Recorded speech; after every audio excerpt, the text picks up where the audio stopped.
take it easy, take it easy. Hold her gently, she damn near fly herself.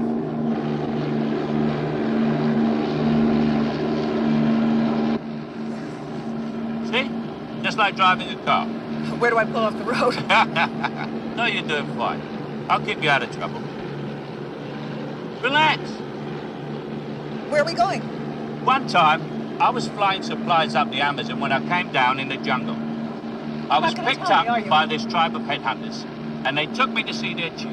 You are He impossible. took a long look at me, then took me in his hut. Inside his hut, there was a long pole. Welcome to part 2 of our Jaws the Revenge episode. But before we go into real talk, it's time for PP, our patron pitch. This is where we let our patrons know what they can expect on their exclusive patron channel, and we also let non-patrons know what they're missing out on. Alex, this is August now, and we start with a new bonus episode available to anybody on any tier of our patron channel. So if you're starting on the ground floor, the $1 tier, the Travoltis, you have access to all our bonus episodes. This month, the bonus episode is picked by the patron who also picked this movie, Jaws the Revenge. Ben Murray is making us watch and review Paper Moon, a Peter Bogdanovich film that I'm not familiar with. You've heard of Paper Moon, I guess, Alex? You're not familiar with it, like at all? I mean, I know of the title, but that's it. I couldn't tell you what it's about or who's in it. Oh, interesting. Yeah, I've always thought of it as like a big blind spot for me that really needed to be rectified. Tatum O'Neal. Are you familiar with Tatum O'Neal? Is she related to Ryan O'Neal? Yes, it was his daughter. Okay. Well, I know him. Yeah, Tatum O'Neal won Best Supporting Actress for this. And it's relevant for something else we're going to talk about here in just a second. And yeah, it's just, one of those highly praised movies of yesteryear that I've just, for whatever reason, never seen. So fired up for it. Sign me up for any Oscar winners. I'm slowly checking those boxes. So Paper Moon, that's our bonus episode for this month, along with, of course, the recently completed Lohan miniseries. It's there. The whole package is now available. Parts 1 through 4. Yeah. Start with Freaky Friday, which I saw online that it's celebrating some sort of anniversary this year. 20th, yeah. Yeah, there was some website have put up an oral history of Freaky Friday. So you can start there, take it all the way to Falling for Christmas in July. The entire Lohan journey is there on our Patreon channel for as little as $1. And you'll also have access to our cutting room floor segments, which is where anything that didn't make it into the episodes that we deem interesting gets archived, and it's only available to patrons. Now, if you want more, you can increase your contribution, move up a tier to the Winonis or even further up. And you'll have access to our pre-recording notes. You'll have access to our quick video reviews. Alex, we still need to record the Martin Dual QVR, but now we also have another QVR request. This one's from Jamie Russell, who wants us to the movie Bones and All. You're familiar with Timothée Chalamet, right? Yeah, he's like a Marvel person, right? No, he's not. Surprisingly, he hasn't been snatched by the MCU yet. He is in, what's the biggest thing? Dune? He's in Dune. Oh, he was in that Call Me By Your Name movie. Yes, and if I'm not mistaken, Bones and All is from the same Call Me By Your Name director. So, I don't know much about it. I just know it's pretty recent. It came out last year, I think. And romantic horror directed by Luca Guadagnino. Okay, I was gonna pronounce it way worse than that. I was gonna Guadagnino. So that's good, Alex. Because I liked Call Me By Your Name enough that I would want to watch whatever the guy did next, and then what he did next was the Suspiria remake, and I was like, I don't think so. Sorry to hear that.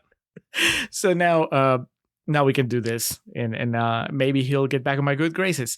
So that's a quick video review coming down the line. And then, of course, we have Contrarians After Hours.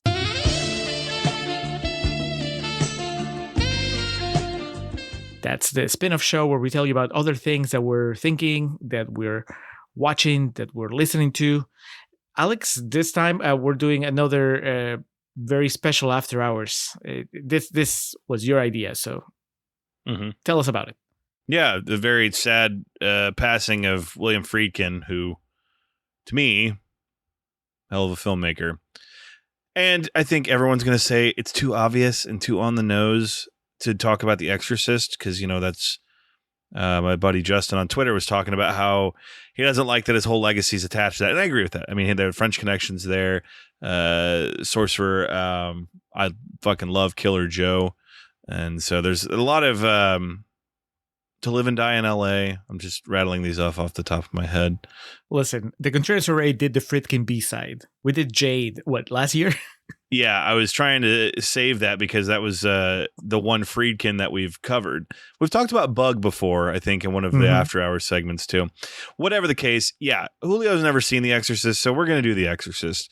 And that fits in line also with Paper Moon, because Tatum O'Neal was 10, nominated for and won Best Supporting Actress, and one of her rivals, or challengers, I guess you would say, alongside her was Linda Blair, who would have been 12 or 13, nominated for the role of Reagan in The Exorcist. Oh, I'm curious if that's the only time two kids have been nominated in the same category. There's been so many Oscars, there's probably not, but an interesting note. I like it. Everything is connected. All right, bring it on. I've been meaning to watch The Exorcist almost for as long as we've been doing this podcast, because every time it comes up, I'm just shamed for not having seen it. As you should be. We will need to coordinate on which version we watch and where we can find it, because there is a couple different versions, and they don't make too much of a difference, but there's a story behind that. Okay, I'm going to let you guide me. So you just tell me where I go, and I'll watch it. If we have the time also, I'm going to have you watch the Cursed films on this. Okay. It tells an interesting story. But to you aficionados and purists of William Friedkin who think The Exorcist is a bit too obvious, I agree with you, but it's necessary here to cover some ground for the contrarians. And we will, of course, we'll talk about some of the amazing contributions he's had to just memes, I guess you would say. Just ripping Nicholas Winding Refn right to his face, or that interview. You ever seen that interview where he says, "What the fuck does he know about Oliver Stone?" And he, you know what? Fuck him and Alexander. I remember that's like one of the closing quotes. I love it. All right, William Friedkin, the subject of our After Hours. I can't wait. So if any of that sounds interesting, check out our Patreon page, patreon.com/Contrarian Prime. That's where you can look at our tiers and decide if you would like to join the Contrarian supplements. $1, $3, $5, and $10 are respective tiers. Head on over to patreon.com/Contrarian Prime. Take a look around, see which tier you'd like to join. It's all there, man. Go all the way back to our first episode on there, which was us talking about Blue is Warmest Color. We got the Lohan miniseries, got the Rock Cena mega series that we did. It's all there for you to just drop a buck in and take a look around. To all of our current patrons, God bless you all. We love you dearly. And as I like to say, we are taking applications and they will promptly be reviewed and approved. So what are you waiting for? Hit pause on this. Head on over there. Do it. Come back to us then. Wait, you don't even need to. That's not how it works anymore. You can just, minimize the podcast app on your phone. Go into Safari or Chrome, whatever you use, patreon.com/Contrarian Prime. Just a few clicks away. Happiness is just $1 away. What does Homer say is happy, dude? That's what we need to start doing. I'm going to find the direct dialogue from that. Homer invents the telemarketing system of Happy Dude and asks for $1. Happiness is just $1 away or whatever. All right. I'm rambling. Let's get to the lecture at hand here, the meat and potatoes of this, Julio. Let's get back to the water. Get to the point, man, as my wife now says. All right, Julio. Jaws 2 was contemporaneously the highest grossing sequel in history. It was eventually dethroned by Rocky 2. But Jaws 2 made over $200 million. And I have no idea what the highest grossing sequel today would be. Endgame. Yeah, it would have to be some bullshit. Well, actually, technically, Avatar is a sequel, so the Way of Water. So you're right, some CGI bullshit. Well played. The tagline of Jaws 2, just when you thought it was safe to go back in the water. I mean, that is fucking legendary. That is an all-timer. What's the tagline for the original Jaws? It's not personal. My name is Steven Spielberg, and I make movies. Hi, nice to meet you. Looks like the tagline for the original Jaws was the most terrifying motion picture from the terrifying #1 bestseller. Didn't even acknowledge this Steven Spielberg kid. And that movie has, not being hyperbolic, like one of the top 5 movie posters of all time. It made nearly $500 million on a $9 million budget. Jaws 3D in 1983, starring everyone's favorite loose cannon, Dennis Quaid. Potential Trump supporter, Dennis Quaid. $88 million on an $18 million budget. And our topic du jour, Jaws the Revenge. It was the most expensive Jaws movie made at between $23 and $30 million with a $50 million box office return. And very unkind words from critics. It's not a good movie. Is that so? Or could it be that the Jaws name, like being part of the Jaws franchise, is really what makes people turn on this movie? Like if this was released as just random shark movie, then people would be like, oh, okay. But because it's Jaws, then people need to come out with the pitchforks and the torches and be like, oh no, fuck you, 0%. There's, I think, you make a good point. I think there's could lend argument to both sides of that. You're also much better than I am about starting off Real Talk kind of like still in contrarian mode. So I don't really know what your intention behind words are. So before we get to it, 0% on Rotten Tomatoes, 15% audience score. It wasn't in the cards for this one. So you had to dive into the recesses of Letterboxd to find some positivity. Did you find any 5-star reviews? Oh no, dude! Like the graph on the page, like it all ends after 3 stars. I think. Like it's pretty sad to see. Which, again, not to. This has nothing to do with how I feel about the movie, but I think that's a phenomenon, right? Sometimes people just decide that a movie is not going to happen, and that's it. So even the positive reviews about Jaws: The Revenge, they're like, "Oh yeah, it sucks, but I like it." Because that's just how it is. Like I don't know anybody, and I just on my superficial overview, like I didn't see anybody that was like, this is a good movie, this is a great movie, I'm gonna come out and fight for it. It's more like, oh, it's okay. It's not us with Take Me Home Tonight. No, cowards, all of you. All right, I have 3 real quick before you get into that. We've already joked about this, but the tagline of this time it's personal. This was the first movie to have that tagline. And for my, 90s kid brain, I just thought that tagline always existed since the beginning of time. I didn't realize this was the movie that introduced this time. It's personal.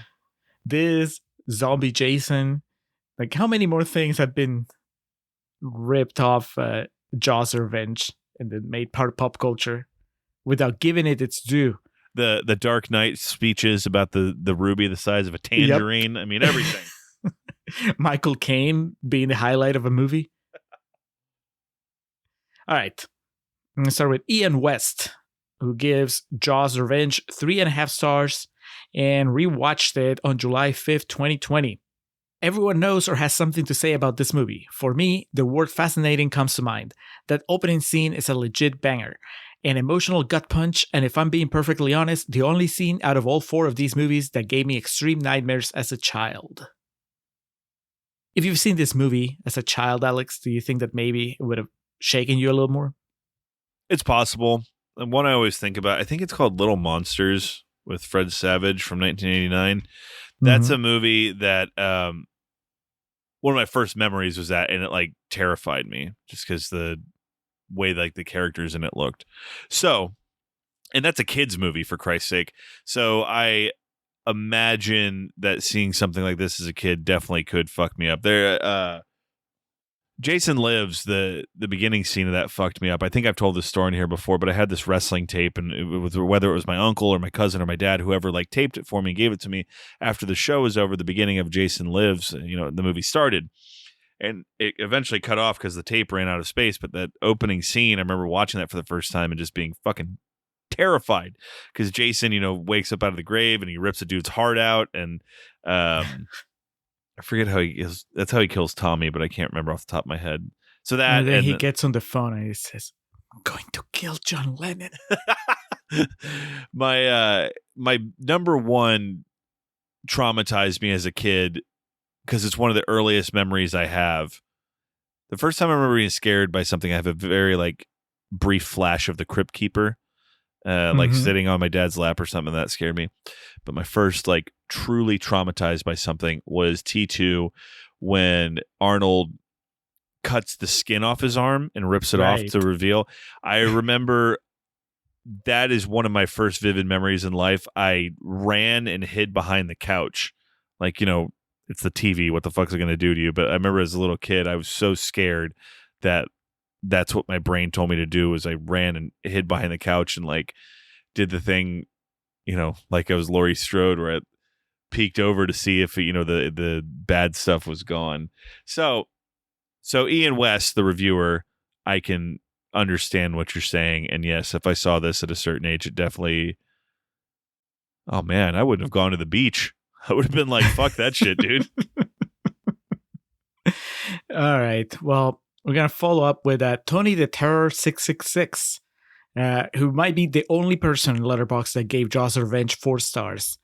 And says that he rewatched it August 12th, 2020. All these are pandemic rewatches, Alex. COVID-19 put everybody in the mood to just see sharks fucking up people. He says, absolutely not the worst movie ever. Not even the worst movie in the franchise. Yes, it's bad, but damn it, is it fun? And if you don't have fun watching this, I'm worried about you. DM me. We need to talk. You get a DM, Tony?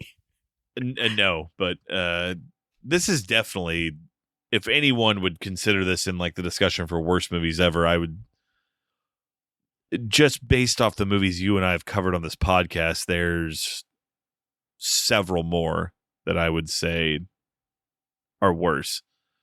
I didn't get that vibe at all. Did you get this vibe as like one of the worst movies ever? While watching it? No. Yeah.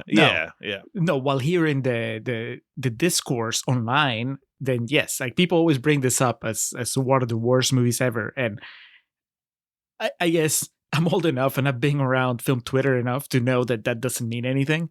So I'm not going to say I went into this movie expecting something good, but I also was not expecting the worst of the worst. I was just like, all right, let's watch the third sequel to Jaws. I mean, yeah, the bar is low. And it's also, I think, highlights, as the other two 0%ers that we've covered on this show, like it highlights the limitations of the Rotten Tomatoes scoring system, right?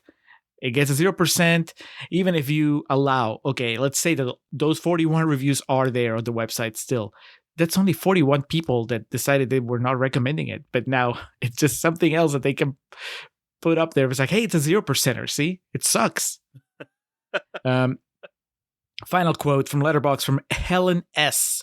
Gave it 2.5 stars and rewatched it on July 17th, 2017. Says, so call me crazy, but this is now my favorite of the sequels. I know with this rating, that's not really saying much. Like, first off, it looks just friggin' stunning, gorgeous, and the shark looks a ton better than part 3. Yeah, the plot is ludicrous and yada yada yada, but I just love how it's all about the Brody family again, and how sad and sentimental it is, especially in the first half. The final 20 minutes or so is just a big old bundle of fun, especially with my favorite bit. Oh, bloody hell, the breath on that thing. Tee hee. I love Michael Caine, just not giving a fuck at all, just having a great time with it. So I think Helen met the movie where the movie was. That's the perfect use of yada, yada, yada, where it's nonsensical. Yeah, it doesn't make sense and it sucks, but anyway. I have an irresistible urge to kiss you, Ellen Brody. Whilst on the subject of Michael Caine, this is one of Michael Caine's notorious, quote, paycheck movies, along with The Swarm, Ashanti, Beyond the Poseidon Adventure, The Island, The Hand, Blame It on Rio, and On Deadly Ground. When Caine was asked about this movie in an interview, he answered, "I've never seen it, but by all accounts, it's terrible. However, I've seen the house that it built, and it's terrific." Can you imagine being an actor and not watching a movie that you were in?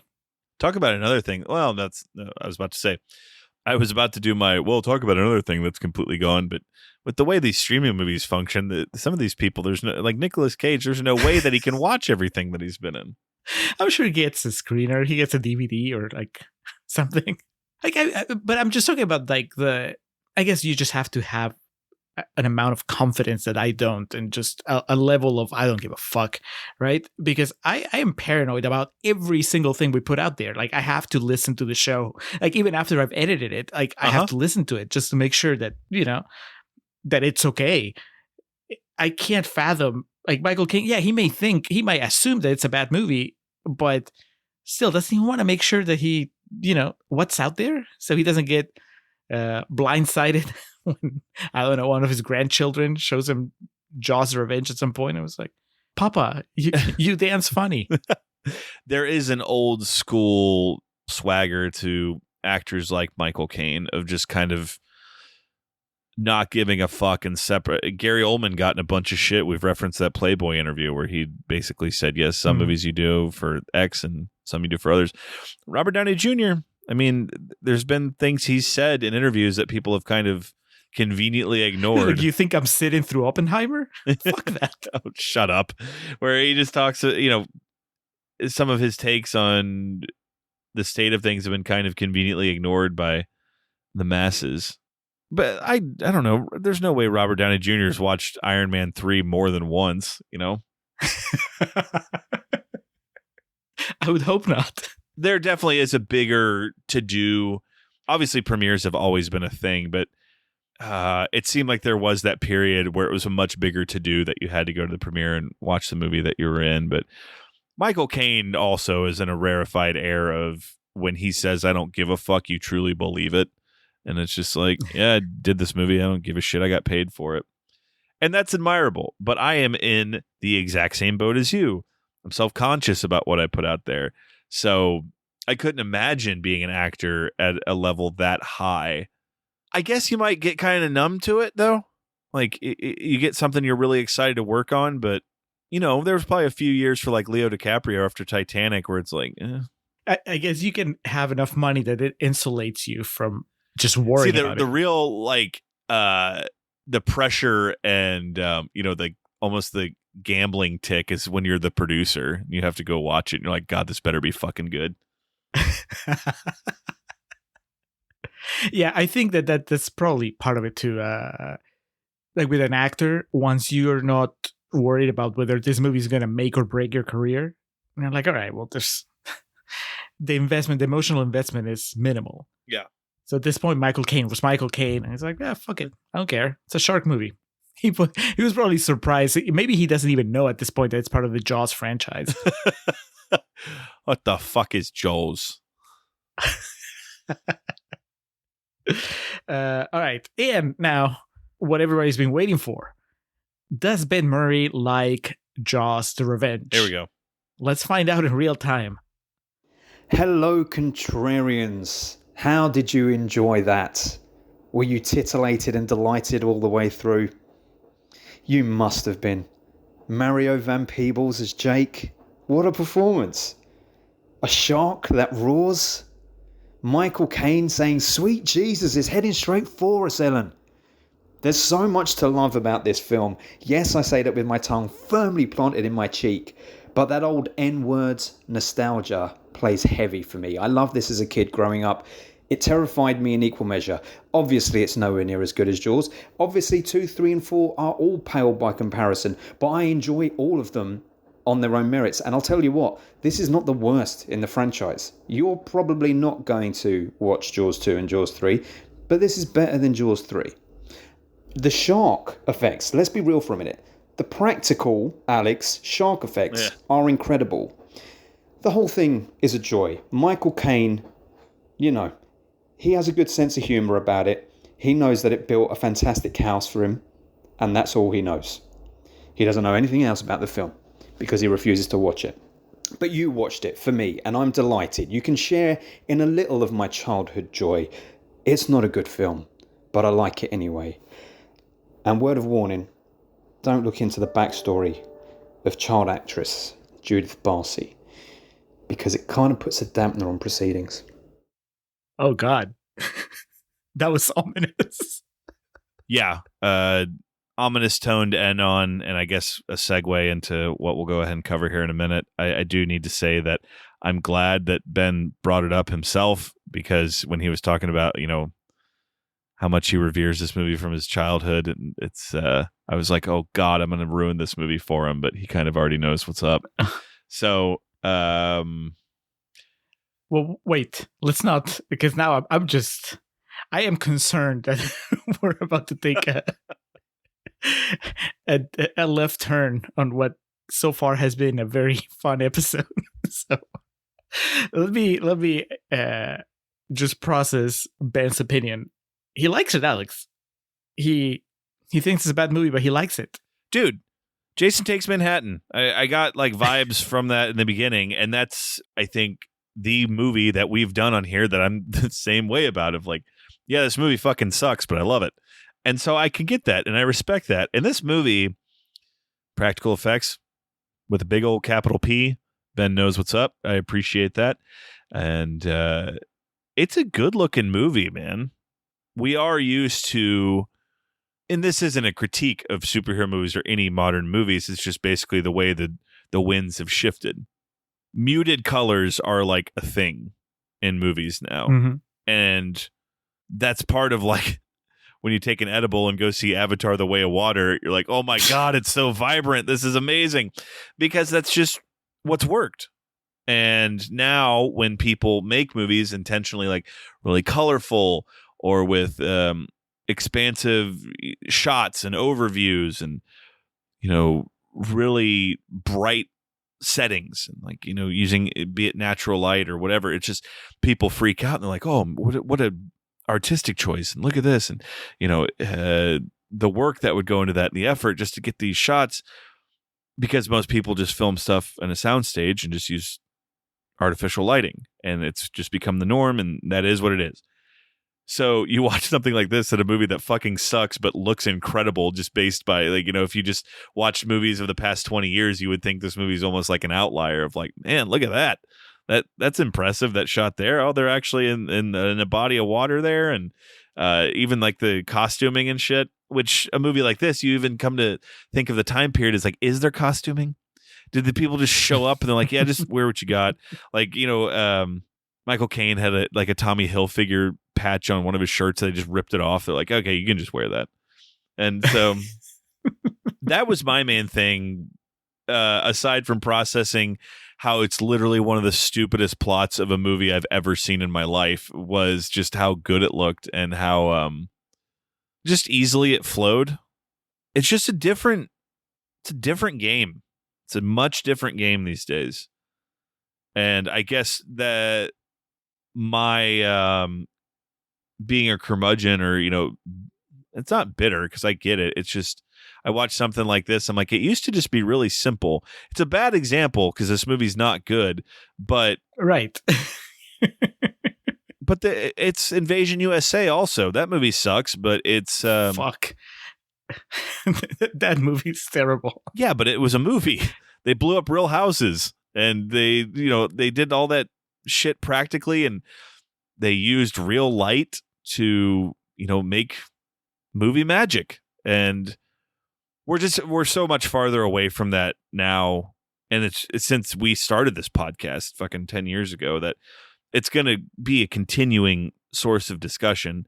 So it's a movie I watched and immediately connected with the idea of, if I watch this as a kid, it would probably scare me, but it would be something that I have like affinity for. And that you don't meet people that are our age, Julio, that watch Friday the 13th Part 5 and fall in love with it.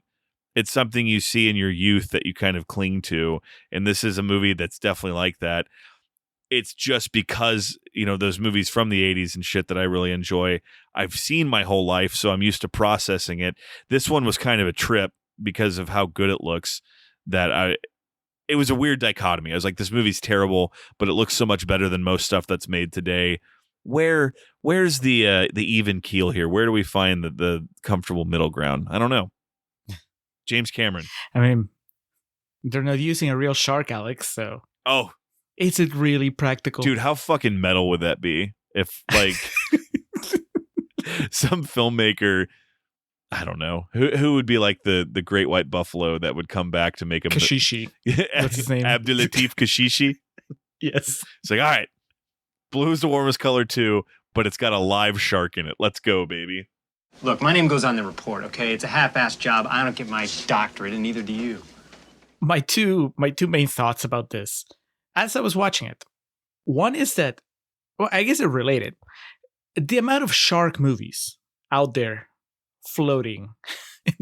It is insane. Right? How many of those are just as, quotation marks, bad or even worse than Jaws Revenge? But Jaws Revenge, as I said when we started this segment, has the curse, has that baggage of being part of the Jaws franchise. So it becomes the whipping boy for shark movies. I'm like, I've seen shit on Tubi that looks worse than this movie, that makes less sense than this movie. But, it's not like anybody's putting it on his list of worst movies ever or bring it up in conversation, and it's like the other side of the notoriety. I mean, I think that being part of the Jaws franchise allows this movie to use the Jaws theme and allows this movie to use some of the characters. They can put their last names can be Brody, and then they can maybe that. I don't think that enhances the story, but it definitely, I guess, gives audiences something to latch on if you care about the franchise. Like, oh yeah, those characters are from the first Jaws, and then you have the theme, which is definitely an asset, but the trade-off is that now you're going to be judged so harshly. Like, wouldn't you be better off releasing this movie as if it wasn't part of the Jaws franchise and you just put it out there? And then people would just watch it and be like, oh yeah, it's that shark movie. It's okay. Michael Caine's in it. Would it have made as much money? Probably not. So in the end, I guess they made the right call. But as far as the legacy goes, there's a good chance that this movie wouldn't be reviled the way it is if it was not connected to one of the movies that made Spielberg. So it was just weird watching it, knowing what people say about this movie, what the discourse online is. And I'm watching it and I was like, it's just a shark movie. Like, we have them. They're everywhere. There are people that only watch shark movies during Shark Week. It's just, there's nothing remarkable about it, either good or bad. It's just a shark movie. And that's not to sound dismissive of. Would you call Jaws, the first Jaws, just a shark movie? No, I would call it a Steven Spielberg movie. Fair enough. What's that one that everybody loves? Deep Rising? No, that's not right. Blue something. The one with Treat Williams. Oh, Samuel Jackson. Deep Blue Sea. Deep Blue Sea. There you go. I've never seen it, but that to me, it's not good. Like, but it's a shark movie. It's like, I think that the sharks in that one, they're intelligent. But in the end, it's a shark movie. That's fine. If you like shark movies, I can take them or leave them. But I understand that there's a market for shark movies, maybe on a broader spectrum, just creature movies, like animals attacking you. That's a type of movie. Do you know what the tagline for Deep Blue Sea was? Sam Jackson, but not really. I always forget that's a Rennie Harlan film. Bigger, smarter, faster, meaner. Sure. Why not? LL Cool J is Deep Blue Sea. Stellan Skarsgård's in that movie. Yeah, that man. I listen to what you're saying, and it is. The thing that keeps repeating in my head the same line over and over again is like, Steven Spielberg made Jaws, and there's to this day people that make shark movies just because sharks are a part of pop culture. Steven Spielberg invented sharks. No, it's like they have such a profound impact.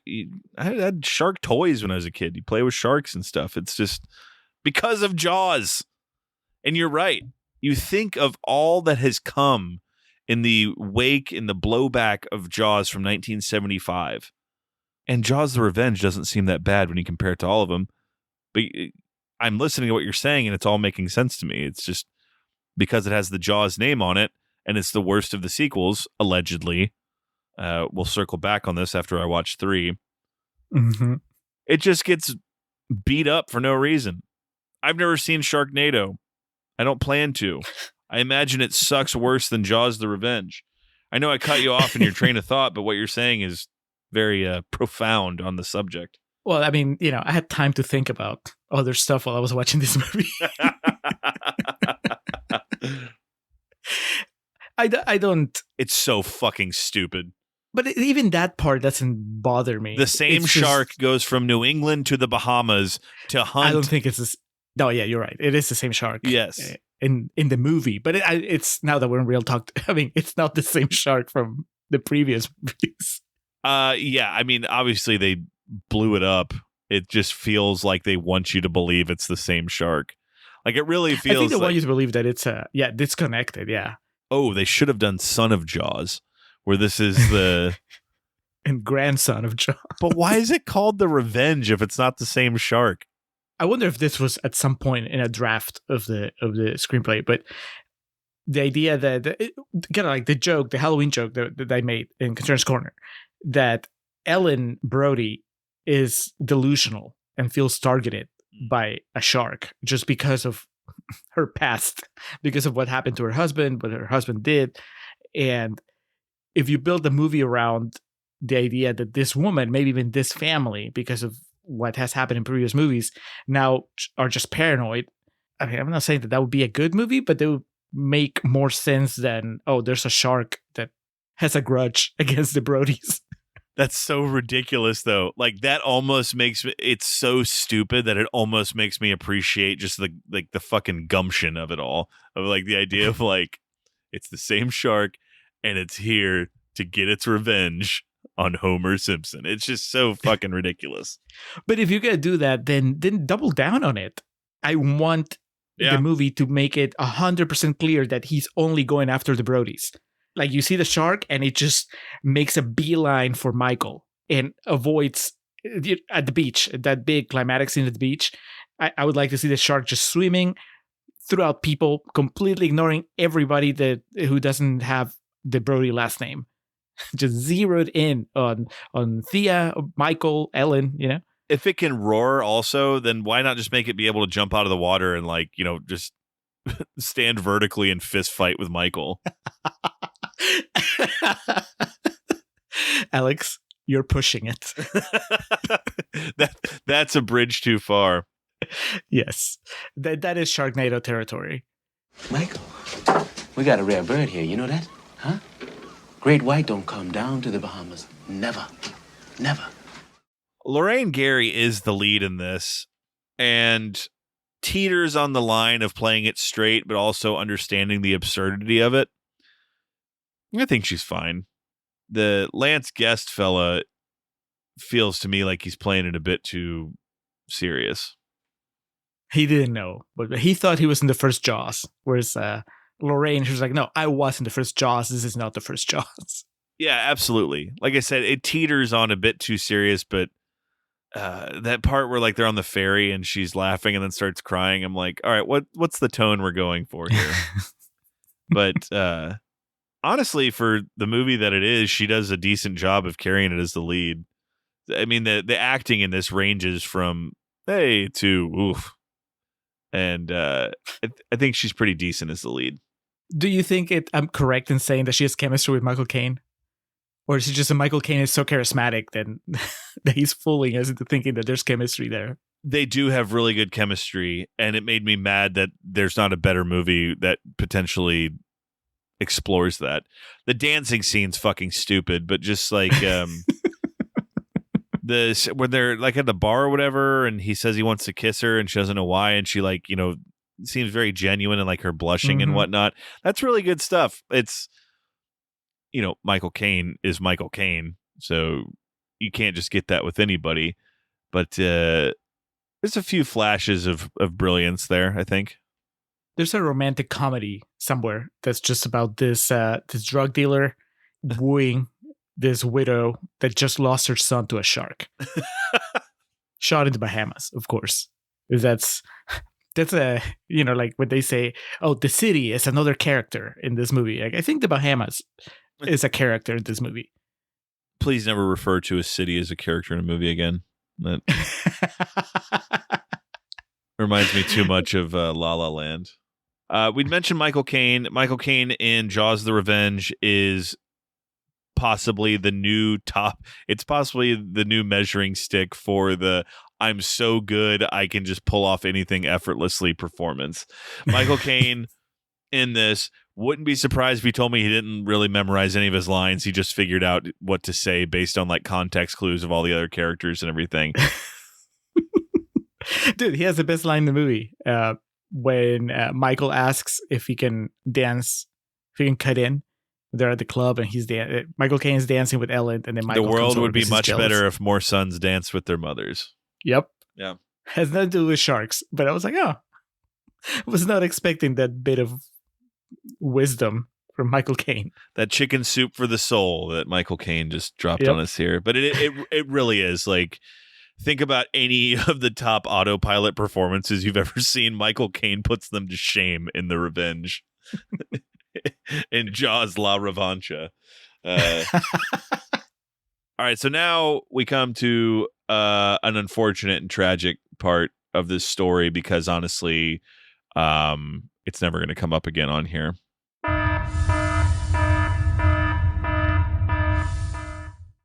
Hey, y'all. Kind of breaking our usual feng shui and our usual routine here. This is us coming to you from after recording this episode.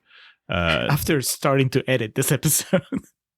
Yes. And, in real time also, it was going through my mind of how is this going to turn out. But it's Ben made allusion to it there in his clip about why he chose this. Judith Barcy was a child actor that has a really tragic story, very frustrating and sad story. She was murdered by her dad when she was very, very young.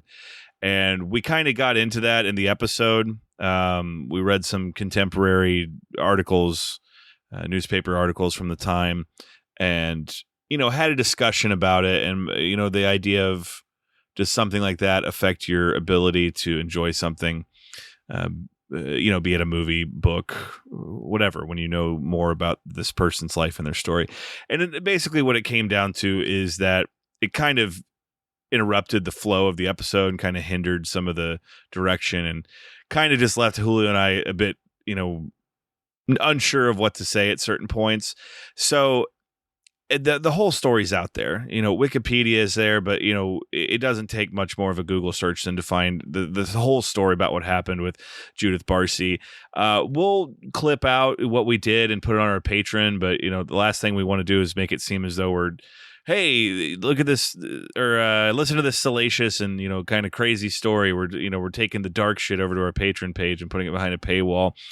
Yeah, it's not like we're not blowing the lid on this, but it just felt very not unlike everything else that's going on in this episode, which is about a silly movie about a silly shark. And there was a little bit of tonal whiplash whenever we're putting it together. So it's better for everybody involved if we just take it out, but also just explain why, because otherwise it'll look weird if it doesn't get brought up. Absolutely. It's something that if you spend, 2 or 3 minutes looking at the legacy of this movie, it's something you're bound to come across, but it just didn't match up tonally. So, we go all in on these when we do these episodes for y'all, so we don't like to leave any stones unturned, but it didn't work for this. And we hope you enjoy what we did end up with and what you are going to get back to right now.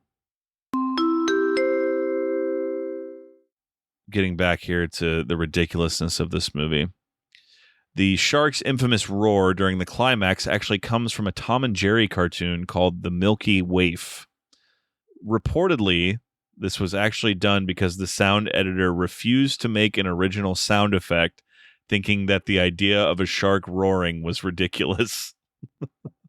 He was not wrong, but at the same time, it's almost like he was not aware of the movie that he was working on. Yeah.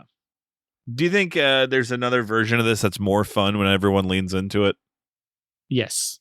That's my version where the shark is very committed to only killing Brodies. And stands up on its hind legs and fist fights them. Maybe it doesn't stand up, but it does kind of like comes out of the water and then Slaps it just them. shimmies. Just shimmies in the sand. It just keeps going like a snake. Or that move that I'm actually doing it right now in my recording chair. The seals do. They like kind of just like plop themselves forward. The shark comes up and like Steve Carell at the end of Foxcatcher looks at Ellen Brody and says, "Do you have a problem with me?"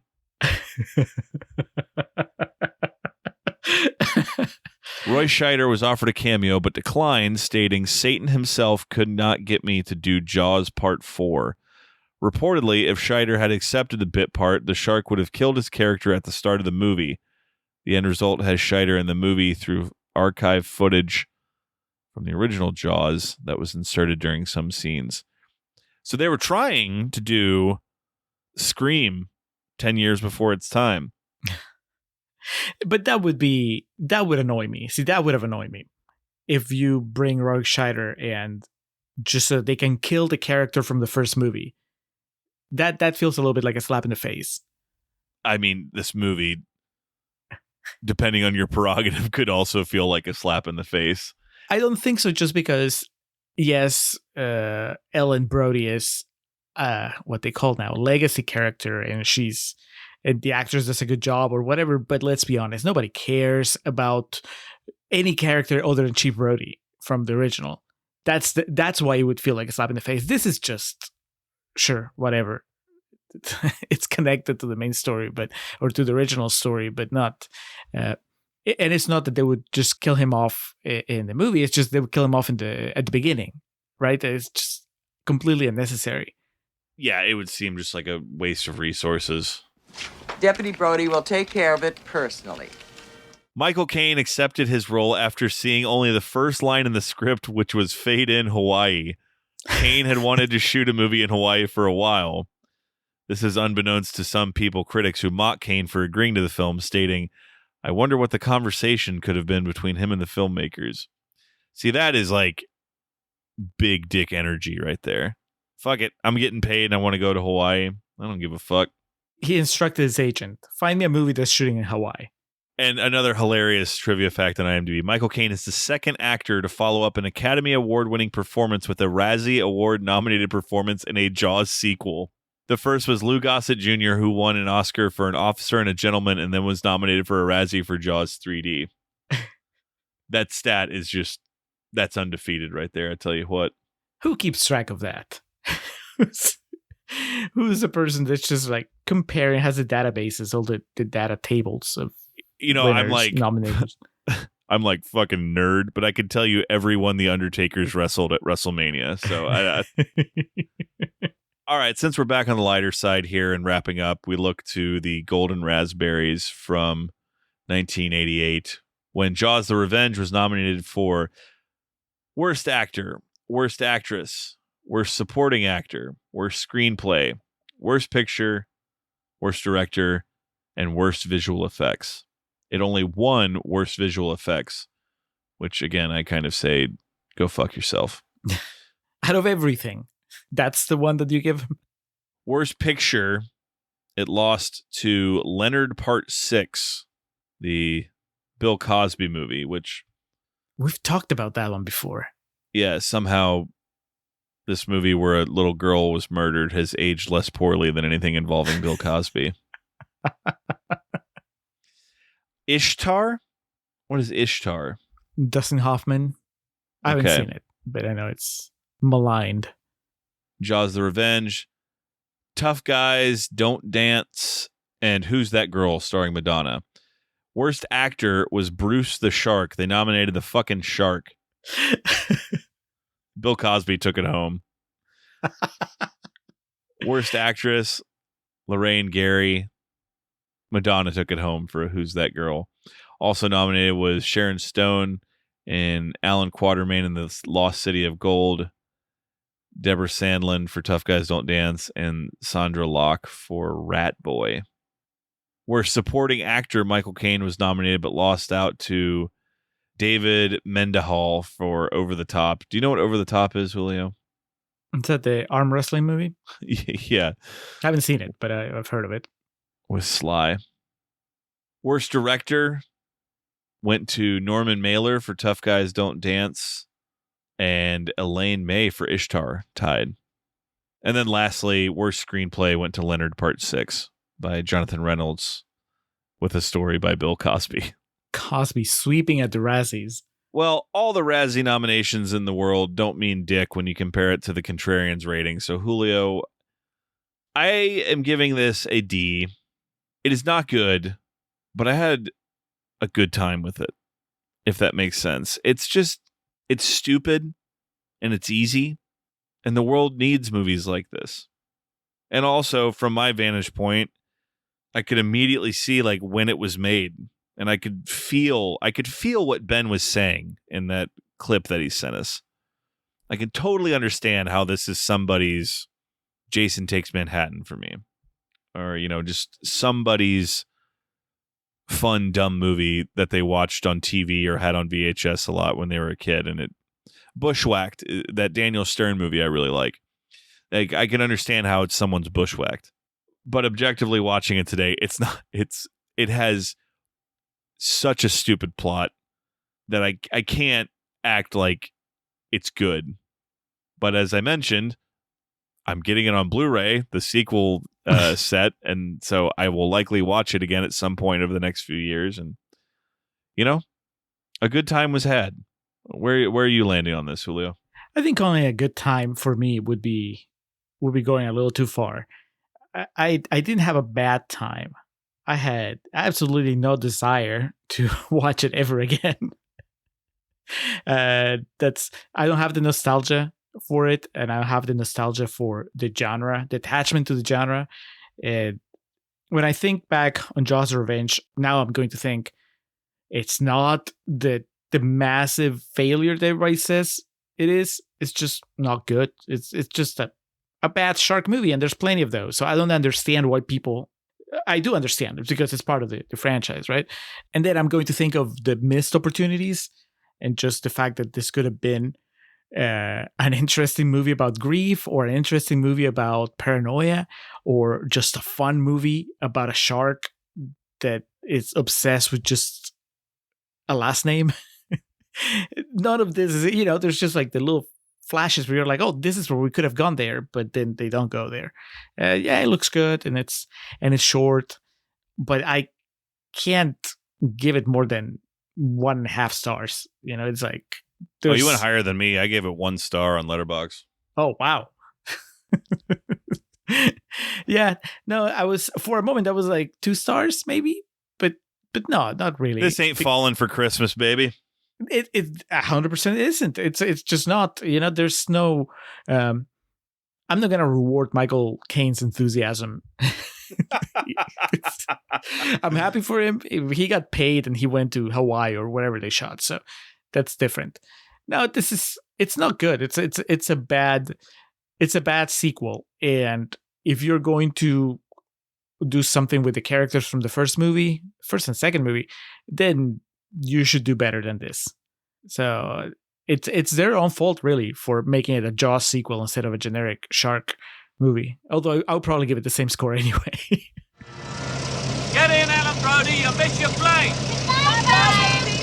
We've covered Jaws the Revenge, I think, as deep as anyone in recent podcasting history could. So, Julio, what is on deck next? What are we putting the tracker on? Okay, we got to call Mario Van Peebles for the technology to track The Commitments, a movie I am not familiar with, but it was picked by patron Stephen Holbert.